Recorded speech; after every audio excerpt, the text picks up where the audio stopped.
আসসালামু আলাইকুম প্রিয় বন্ধুরা। জান্নাতে কি সন্তান জন্মাবে? জান্নাতীরা কিভাবে হুরদের সাথে সহবাস করবে? প্রথম উত্তর হলো জান্নাতের সন্তান জন্মাবে।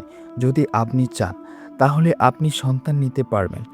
আজ জান্নাতে সন্তানদের বয়স হবে ৩৩ আর আপনার বয়সও হবে ৩৩।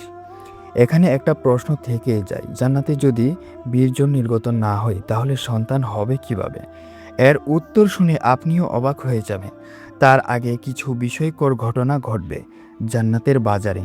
সেই ঘটনা সম্পর্কে আজ আমরা জানব এবং তারপর জান্নাতে হুরদের সাথে সহবাস, সন্তান লাভ কিভাবে হবে সেই সম্পর্কে জানব।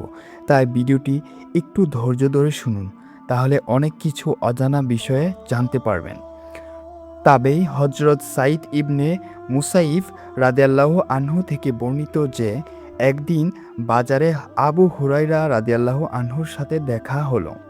তখন হজরত আবু হুরাইরা রাদিয়াল্লাহু আনহু বলেন, আমি আল্লাহর কাছে প্রার্থনা করি যে আজকে যেমন মদিনার বাজারে আমাদের দুজনের দেখা হয়েছিল, তেমনি আল্লাহ চাহে তো জান্নাতের বাজারে আমাদের দুজনের দেখা করাবেন। তখন সাইদ ইবনে মুসাইফ রাদিয়াল্লাহু তাআলা আনহু জিজ্ঞেস করলেন, জান্নাতেও কি বাজার থাকবে? তখন আবু হুরায়রা রাদিয়াল্লাহু আনহু বলেন, হ্যাঁ, আল্লাহর রাসূল সাল্লাল্লাহু আলাইহি ওয়াসাল্লাম আমাকে বলেছেন যে যখন জান্নাতি লোকেরা জান্নাতে প্রবেশ করবে তারা তাদের আমল ও শ্রেষ্ঠত্ব অনুযায়ী জান্নাতে বসবাস করবে। যার আমল যত উন্নত হবে জান্নাতে তার মর্যাদা তত উচ্চতর হবে ও তত উন্নত বাসস্থান ও গন্তব্যে বসবাস করবেন। তারপর শুক্রবারের দিনগুলোতে তারা সকলে সেই দিন তাদের রবের সামনে যাবে, যেদিন আল্লাহ তাআলা তাদের সামনে নিজের আরশ প্রকাশ করবেন। জান্নাতবাসীদের দেখা দেওয়ার জন্য জান্নাতের এক বাগানে তিনি উপস্থিত হবেন।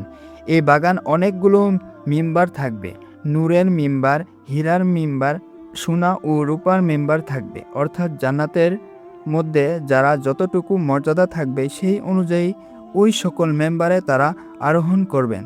তাদের মধ্যে যে কম মর্যাদার সে কস্তুরী কর্পূরের মেম্বারের উপর বসবে, কিন্তু তারা এটা বুঝতে পারবে না যে মিম্বারে বসা লোকেরা তাদের চেয়ে উচ্চ মর্যাদার। আবু হুরায়রা রাদিয়াল্লাহু আনহু জিজ্ঞেস করলেন, হে আল্লাহর রাসূল, আমরা কি সেদিন আমাদের রবকে দেখতে পাবো?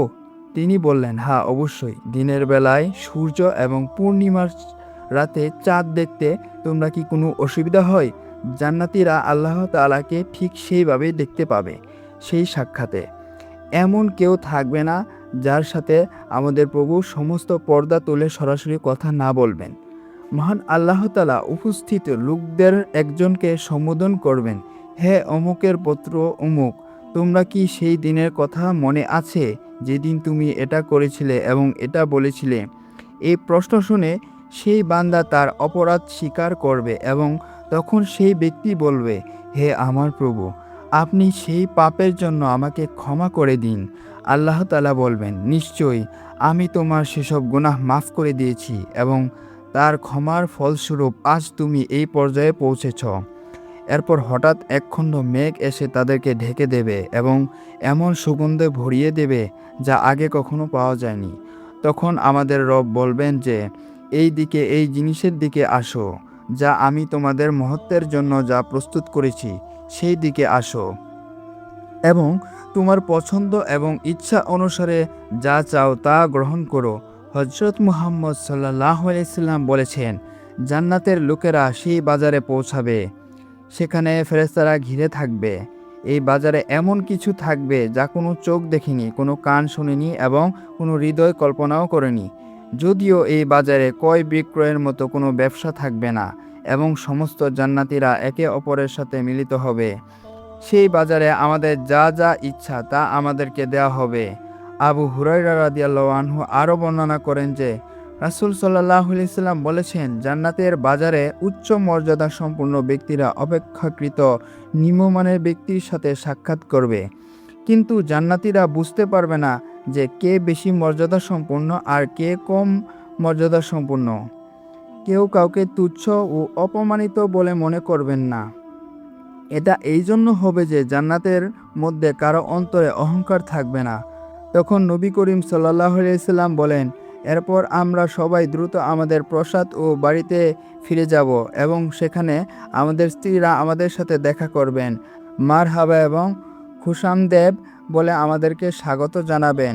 প্রত্যেক স্ত্রী তার স্বামীকে বলবে, আপনি আমাদের ছেড়ে যাওয়ার সময় যে সৌন্দর্য ছিল, এই সময় আপনার সৌন্দর্য তার চেয়েও বেড়ে গেছে। তখন আমরা আমাদের স্ত্রীদেরকে বলবো, আজকে আমরা আমাদের রবের সাথে সাক্ষাৎ করার সৌভাগ্য অর্জন করেছি। ইসলাম কিতাবসমূহে উল্লেখ আছে যে একজন নেককার মহিলা যদি সে বিবাহিত হয় তবে জান্নাতে সে তার নিজের স্বামীর সাথেই থাকবে এবং তার স্বামীর সাথে থাকা হুরদের নেতা হবেন এবং আল্লাহ এই মহিলাকে তাদের সকলের মধ্যে সবচেয়ে সুন্দর করে দিবেন। তারা একে অপরকে প্রচণ্ড ভালোবাসবে। আল্লাহ তাআলা তার মুমিন বান্দাদের জন্য জান্নাতে অগণিত পুরস্কার রেখেছেন, যার মধ্যে প্রদত্ত সকল নিয়ামতের মধ্যে একটি করে নিয়ামত হিসেবে হুরদের দেওয়া হয়েছে। হুরদের সাথে সহবাস জান্নাতের জন্য অন্যতম একটি বড় নিয়ামত হবে, যা বেহেশতবাসীর জনতৃপ্তির মাধ্যমে হবে। কিন্তু বেহেশতবাসীদের দুনিয়ার কামনা থাকবে না, জান্নাতে কোনো পাপ হবে না, নেতিবাচক চিন্তা থাকবে না, বরং নেক চিন্তা তাদের উপর আধিপত্য বিস্তার করবে। তাদের বিশুদ্ধ অনুভূতি এবং আকাঙ্ক্ষায় পরিণত হবে। যদি কেউ জান্নাতে সন্তানের ইচ্ছা পোষণ করে তাহলে তার ইচ্ছা পূরণ করা হবে। তবে গর্ভবতী হওয়া, সন্তান প্রসব করার সাথে সাথে সন্তানদের বয়স 30 বছর হয়ে যাবে। অপর এক হাদিসে রয়েছে, জান্নাতীরা সহবাস করার ফলে তাদের বীর্য নির্গত হবে না, বরং তাদের শরীর থেকে মেশকের সুগন্ধিযুক্ত ঘাম বের হবে এবং সেই ঘাম থেকেই গর্ভবতী হবে। এভাবেই জান্নাতে সন্তান লাভ করবে। বন্ধুরা, জান্নাতে প্রবেশের প্রথম মুহূর্ত, প্রথম আনন্দ, প্রথম রাত, প্রথম সকাল এতটাই সুন্দর হবে এবং সুখের হবে যা আপনিও কল্পনা করতে পারবেন না। শুধু ভাবুন, ফুলে ভরা বাগান, যেখানে ঝর্ণা ও দুধের নহর প্রবাহিত হবে, যার গাছের ফল আপনি আপনার মুখে পৌঁছে যাবে, যা দিনে একবার খাবে তা আবার খাওয়ার সুযোগ হবে না। সোনার তৈরি পাত্র থাকবে, বালিশে হেলান দিয়ে জান্নাতীরা বসা থাকবে, দাসদাসীরা এদিক ওদিক খেদমতের জন্য ছুটাছুটি করবে, সুস্বাদু মদের পেয়ালায় মদ পান করবে। সেই মদ পবিত্র হবে এবং তাতে কোনো নেশা থাকবে না। যখন জান্নাতীরা জান্নাতে প্রবেশ করবে, চারদিক থেকে শান্তির ডাক আসবে। জান্নাতের প্রথম মুহূর্ত, প্রথম আনন্দ জান্নাতীদের হতবাক করে দেবে।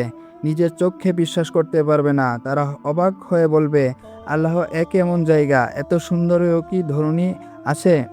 একবার ভাবুন, রক্তের সম্পর্ক, আত্মীয়রা অর্থাৎ বাবা মা, ভাই বোন, স্ত্রী, সন্তান, যাকে এক ঝলক দেখার জন্য দুনিয়াতে 100 বছর অপেক্ষা করেছিলেন, হঠাৎ তারা একদিন আপনার সামনে আবির্ভূত হলো।